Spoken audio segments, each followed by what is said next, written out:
Hello and welcome to our online revision workshop. So before we start today, I want you to go to your MyBC screen for our class, go to coursework, and scroll down till you get to both Project 2s.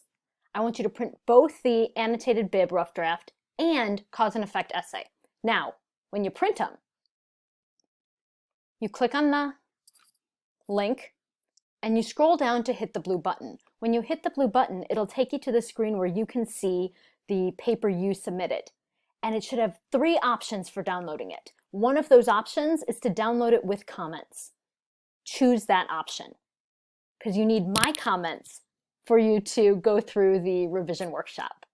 So once you've printed both of these with my comments, get a pen, put it down next to your computer, and go to our wiki.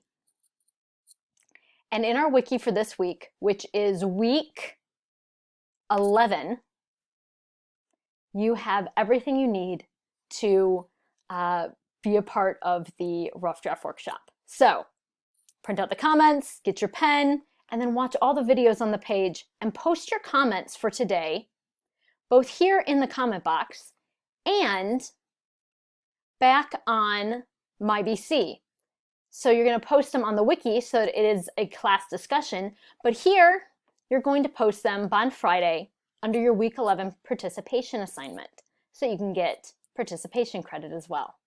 So that's what's coming around the bend. See you in a minute.